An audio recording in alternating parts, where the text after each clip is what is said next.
विकी भैया आप ही से सवाल है, चर्चा का विषय है आप। तो मैं ये पूछूंगा, आपने दो लाइन कहा था, एक अभिषेक की री एंट्री पर कि बिग बॉस के हिस्ट्री में पहली बार हुआ है कोई बाहर जाके अंदर आया है, जीतेगा तो नहीं। जी जी जबकि ये हिस्ट्री में हो चुका है, गौहर जाकर आई है और जीत चुकी है। जी जस्ट फॉर योर नॉलेज। जी। तो क्या आपको चैलेंज लग रहा है, अभिषेक में वो पोटेंशियल दिख रहा है कि वो विनिंग हो सकता है, इसलिए आपने ये बात कही? दूसरा, आपने एक और बात कही कि कॉमन वॉशरूम एरिया में मैं अपनी वाइफ से और रिस्पेक्टफुली बात करने की कोशिश जी करूंगा, आपने कहा था, राइट? तो क्या आप टेलीविजन पर, नेशनल टेलीविजन पर ये मान रहे थे कि जो रिस्पेक्ट वो डिजर्व करती थी वो आप उन्हें नहीं दे रहे थे अभी तक?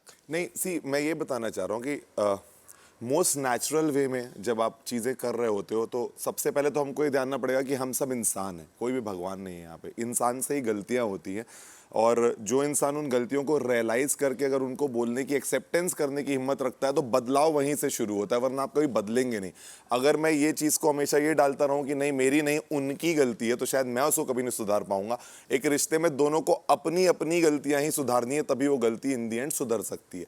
तो हम उस पड़ाव में थे जर्नी के जहाँ पे हम इन दी एंड, एट दी एंड, जब फैमिलीज आके चली गई थी तो अगर हम अपने ही बातों को सोचते रहें तो शायद हमको समझ में नहीं आता, क्योंकि हर इंसान अपनी नज़रों में सही ही होता है। बट जैसी ही फैमिलीज आई और उनका एक पर्सपेक्टिव आया, भाई का पर्सपेक्टिव यहाँ कंटिन्यूसली रहता है, और सारी चीज़ें जब आई तो हमको ये समझ में आया कि हो सकता है कि विचारों को कभी भी कहना गलत बात नहीं होती, बट उनको हम किस तरीके से कह रहे हैं शायद वो कभी, और हमारा तरीका गलत हो जाता है। उस वजह से एक वो जो उत्तेजित माहौल होता है और दोनों किसी और ट्रैक में चले जाते हैं तो शायद वो बात ही मिस हो जाती है। तो उस चक्कर में मैंने उनको ये कहा था कि डेफिनेटली शायद हो सकता है कि चीज़ों को हम और थोड़े पोलाइटली करते तो शायद उस तरह का ना दिखाई देता, ना हम उस जगह चले जाते जहां हमारे इतने डिफरेंसेस दिखाई देते। तो मेरा मानना यह है कि डेफिनेटली मैं थोड़ा और पोलाइट रह सकता था अपनी अप्रोच में, बट जो भी है, एक रिश्ता बहुत लंबा होता है गाइस। अभी हमारी 2 ही साल हुई है शादी हुए, और किसको 17 लोग के साथ रहने की आदत होती है कि पति पत्नी और 17 लोगों के साथ रह रहे हैं।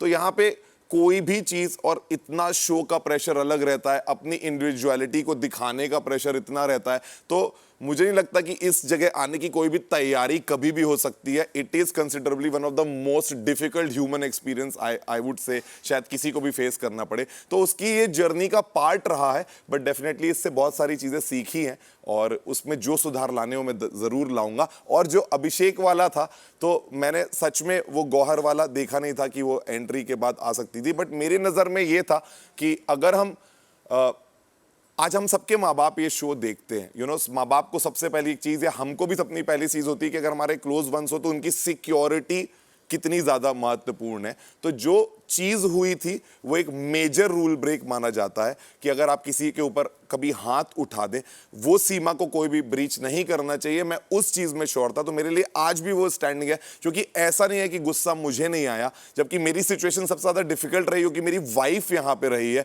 और मेरी वाइफ के साथ शायद अभिषेक ने 50 बार ऐसी चीज़ें कही या बोली हैं, उन्होंने भी रिप्लाई किया होगा, बट कई बार मैंने मुंह में टिश्यू नहीं डाला और मैंने इतना ज़्यादा, इतनी हद तक पोकिंग नहीं करी कि मैं वहाँ उस स्टेज तक पहुंच गया। जबकि ईशा के फादर ने आके भी वो चीज़ क्लियर करी है कि वो बहुत हद लेवल की पोकिंग हो गई थी, जिसमें मतलब अभिषेक पे तरस आ रहा था। वो शायद सवालों में आ जाएगा आपसे, मैं अपना जवाब दे रहा हूँ। मैं सिर्फ इतना कह रहा हूँ कि मेरी नज़र में मेरे साथ भी ऐसा सिचुएशन हुआ है, बट मैं I am proudly I can say कि आज तक मेरे मुंह से कभी भी किसी झगड़े के दौरान कोई गालियां नहीं निकली, मैंने कभी हाथ नहीं उठाया। तो जो चीज़ मैं कर सकता हूं वो कोई भी कर सकता है, ये सोचते हुए मैंने कहा कि वो चीज़ आपने बहुत गलत की थी और उसके लिए फॉरगिवनेस नहीं मिल सकती, बाकी कोई भी चीज़ आपको मिल सकती है लाइफ में, बट वो मेरे लिए बहुत बड़ी चीज़ थी। और एक जो जीतने वाली पोजीशन होती है उसके हिसाब से मुझे ऐसा लगता है कि अगर इतना मेजर रूल ब्रेक करके भी आप जीत सकते हैं तो that is not going to be a right example to be set for henceforth seasons, is what I believe in.